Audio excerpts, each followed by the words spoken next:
The blonde's expression turned decidedly odd. Then, Naruto cracked a grin as his hands glowed green. Trust me, I'm the best DMN doctor you've ever seen. Oh, Suiyur, use me as a deus ex machina, why don't you? I think you're kind breaking the fourth wall there. Mess, the readers love that sort of thing. Hey, boss. Whatever else he might have said was suddenly cut off as Jack stormed through the airlock. Naruto might have otherwise ignored her, if she wasn't marching a very distressed Quarian a few paces ahead of her. The look in those blazing eyes, still the retort that instinctively leapt to his lips, as did the omnishackles wrapped around the suited woman's wrists. Where had she even gotten those? He dismissed those thoughts as she pushed the disgruntled alien up to him. And who is this? Caught her poking around the ship. Jack scowled, giving the young woman another not-so-gentle nudge. Figured she was a Cerberus spy, or something. I was just looking, the Quarian protested, her husky voice emerging as slightly tinny through the mask. How can you expect me to ignore tech like that? Easy, was the snarl. Don't. Look. I see, Naruto quietly facepalmed. From what he'd read up on them, Cerberus didn't like working with aliens. Shepard had proven that there would be expection, however, so he couldn't question the validity of Jack's theory. She'd had that Turian with her after all. Maybe this really was one of Shepard's cronies. His gaze cut to the Quarian. And are you a Cerberus spy, miss? Bright eyes narrowed underneath her visor, unflinching at his penetrating stare. Myra Tolvas. And I'm not a spy. Cerberus can rot in hell for what they did to Idna. Idna? Cerberus attacked it in search of a biotic prisoner some years ago? Thane explained in a low tone. Curiously, his eyes lingered on Myra. You do not have a ship name? No, she answered flatly. Is that important? Naruto asked. Ordinarily, yes, all Quarians have a ship name. His expression turned contemplative.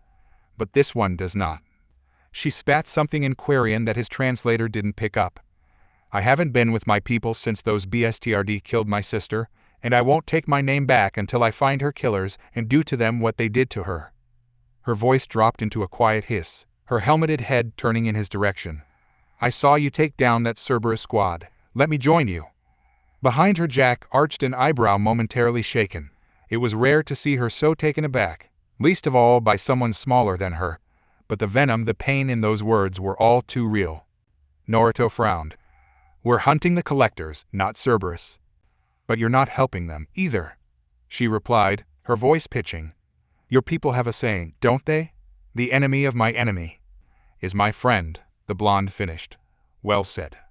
Now that he really looked at her, first thing he noticed about Myra was the suit. Not to be speciest, but she was clearly a breed apart from her fellow Quarians in that aspect alone. The few he'd seen all wore lightly armored Envira suits. So did she. But hers was a different model altogether.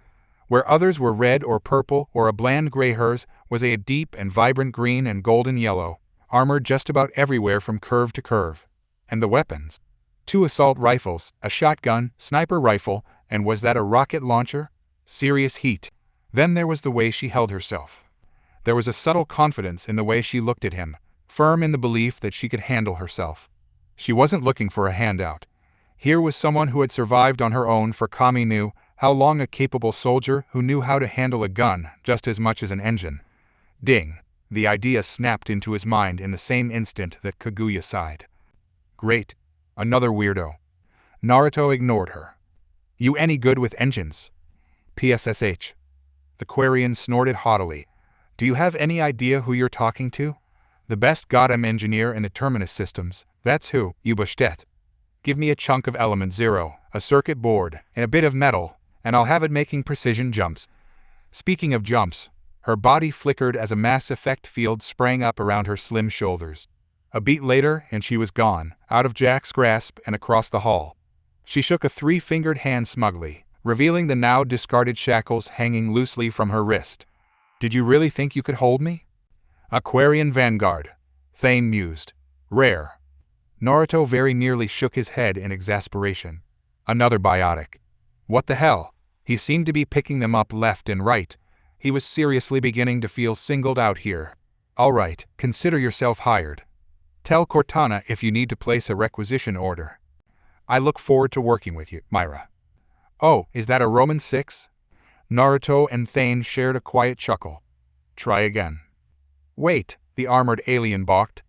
This ship has an AI? Oh, Kila. Jack was the next to share in their amusement. With Naruto, you get used to this sort of SHT. Hey, speak of the devil. All eyes turned as the airlock cycled open once more, this time admitting one of Naruto's clones and 3 Asari. A weary-looking Samara lay cradled in his arms, ushered away to the medbay, followed by Shyla after a somewhat nervous glance. Liara was hot on their heels, a grim expression fixed to her normally serene visage. She paused just long enough to take stock of her surroundings of the other Naruto in the room. Eventually she seemed to think better of asking altogether, settling for a shake of the head instead. Interesting company you keep. The FCK are you? Jack growled. Easy, Naruto soothed with a raised hand. She's an acquaintance. That's it. No shooting till she's off the ship. Thane arched an eyebrow as they bustled past. I was unaware we had acquired so many allies. Liara stiffened slightly as she finally recognized the assassin. I am not an ally, Thane Krios, although I'm surprised to find you here. The question was unspoken. How had Naruto managed to recruit both the Justicar, the assassin, and the convict, all under Shepard's nose? This worries Liara. She hasn't spoken to Shepard in time, accepted the fact that she's moved on, and yet here she is, working with mercenaries to get what it is that she wants. But she's doing it all for a good cause. Pharaon, just looking at Thane reminds her of him. Goddess, please let him be alive. A thinly veiled smile. It is a pleasure to meet you. Myra groaned. Great, I'm working with a bunch of psychopaths. Naruto politely waved off whatever their new mechanic had been going to say, for more interested in the quiet thump he just heard coming from Jodi's room. He frowned and went towards her door, pausing outside of it where he clearly heard the redhead swearing. There was another louder thump and then more swearing, and Naruto resisted the urge to press his ear against the door. Whatever Jodi was doing, she sounded like she was in pain. Jodi, he called, are you okay? Naruto knocked on the door and waited. Silence stretched behind the door, and just when he was starting to wonder he should open the door and come in. He heard the sound of someone moving, and then quiet cursing. Curious. Just a minute. She sounded flustered and a little stressed. I need some help, but... Those words fell away as he blundered his way into the room. Jodi hissed in surprise. Hey, wait a second. He took a few steps into the room before he came to a stop, his jaw dropping open as he took in the scene in front of him. Jodi was sitting awkwardly on the bed with her shirt and armor mostly removed. She had her good arm through one sleeve of the black button-up shirt, but the other arm, the one on the side where she'd taken a rather nasty shot, was stuck half in and half out. It was clear that she couldn't get her bad arm the rest of the way in or out, and judging from the painful look on her face, her arm must have been pulling on her chest wound badly. Naruto took everything in all at once in one brief look, and then he ran his eyes over Jodi again, trying not to let his eyes linger on the body that was framed by the open shirt and pieces of armor. But he couldn't help it. She had appealing ivory skin, a smooth, taut stomach, and amazing breasts that were held in a deceptively black lace brassiere. He knew he was staring, and Jodi probably knew he was too, but it was so unexpected that he didn't know what else to do. She was so bloody gorgeous. Focus, fool, Kaguya mentally slapped him upside the head, jump-starting his dead brain. It worked. Need some help? He asked. Jodi's green eyes met his blue eyes, and for a moment he felt something pass between them. He couldn't have said what it was, only that it felt good. Then the moment passed and she nodded to him. Sure, that'd be nice. Yeah, nice. Right. Okay. Sure. Oh, sodded aloe. Naruto grumbled and clambered over to her as quickly as he could, trying not to stumble over his own 2 feet in the process. Jodi watched him like a hawk at his approach, her back shooting ramrod straight as his fingers brushed her shoulder. She shivered, though whether it was from the pain or something else, he knew not. For a moment, just a moment, he felt like an awkward teenager again, his cheeks burning at his first sight of pale skin in the starlight, her sweat-soaked form jarring against him in quiet need. Imbecile, he chastised himself, ruthlessly banishing the ancient memory to the darkest corner of his mind. Shake it off. You've seen naked women countless times before. Why should this be any different? The answer eluded him. Or maybe he just wanted it to. Jodi's quiet, pained whimper brought him back to the world. He realized he'd helped tug off her shirt, peel away those blasted pieces of armor sticking to her skin. The wound had healed somewhat, a far cry from the gaping tear that it must have been. But the sight of her in pain tugged at his heartstrings regardless. Now he was tearing it back open. God, he muttered quietly, wincing as he helped pull the last piece away. Why didn't you tell me about this? Thought I could handle it. She muttered.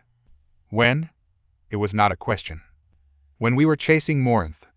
She conceded to his stare, averting her eyes like a naughty child. I got hit by some shrapnel. Didn't think it was so bad, but guess it tore again. You stubborn girl. Didn't anyone tell you can't just tank with regeneration? It takes stamina, time. What about you? He gave her an odd look, unprepared for the sudden turn of phrase. What about me? Her eyes shimmered quietly in the dark. You look tired. Have you been sleeping? Off and on, came the evasive reply. Naruto. He tried to deflect her question with humor, and for once, he couldn't. Because deep down, he knew. There was a purity to Jody that he'd never seen before. It was there in her tentative smile whenever she spoke, the way those dark green eyes always followed his every move, observing his every action. Thus far, she'd emulated him as if she were a paragon incarnate. Every action on her part had mirrored his, going out of her way to save innocent lives, to guard those unobliged, to protect themselves from the terrors of the world. She was like him. The problem was that she's also everything about him that was horribly wrong, impulsive, reckless, sentimental. He fears that once more someone her will make the same mistakes he made, and the universe, and all others, will be thrown back into the fire once more, while everyone else pursues diplomatic, politically correct goals. The problem is that people feel guilty in acknowledging they need an edge. Pride becomes a mortal sin, and leads to ruin. Despite that, she trusted him implicitly, and he wasn't worthy of it. Yes, you are. In his mind, he felt Kaguya lay a cool hand on his soul, a surprising balm to his spirit. You've been a wonderful leader. No, I'm not. If my clone hadn't been there today, Samara would have been captured. Or worse, I was too careless. So is Jody. If he were to tell her of all those he'd willingly slaughtered, all those he'd abandoned, would she follow him? Would she become a killer with a conscience, like him? Or would she go cold, eradicating all those who stood in the way of what she wanted? He didn't know, didn't want to know. Suddenly, he laughed. Honestly, he chuckled morosely, it was a soft, hollow cry of a sound. I have no idea how we're going to do this. I'm trying to hold everything together, and I act like it's all one big joke. But really? He buried his head in one hand. To me, at least, it feels like this whole thing's trying to pull itself apart at the seams. Everything, all of you are with me because I promised you something. Jack wants revenge against Cerberus. You want to know who you are. Until recently, Samara wanted her daughter dead. I'm pretty sure Krios has issues of his own. I swore to Shyla that I'd fix whatever's wrong with her, and I'm not even sure I can. Now there's this whole SHPL with Myra and Liara. I've got Shepard to worry about, Cerberus, the collectors, and now the goddamned shadow brokers trying to kill me. I literally woke up in a cell and had to fight my way free, and I've been fighting ever since. Now I lay awake at night and I wonder, what if something happens? What if I'm too slow? Today was a perfect example. What if I lose one of you? What if I'm not good enough? Jody can only take it in. The words have rendered her speechless. Her throat is tight. Her heart PND wildly. That isn't true, she manages. It's such a clean, simple thing to say to such an emotional outpouring. Perhaps Naruto really is different. He was never so direct before. Never so desperate. It's as if he were hanging by a thread. Jody cautiously goes to him. She touches his face and brings him close. Naruto settles his forehead on Jody's shoulder. He shakes without making a sound. He smells of sweat and BLD. He is warm. Solid. Real. Alive. Not some tangible ghost. Jody runs her fingers over his hair and realizes she's already lost a battle she didn't even know she was fighting. She's hopelessly in love with him. Idiot. She muttered, smoldering softly in his arms. Let us worry whether we're good enough or not. Naruto said nothing. Jody didn't mind. She looked away, fretting quietly. She wasn't quite sure what made her do it, only that she did. One moment she was looking him her, the next, she pressed her lips to his forehead. He sighed quietly.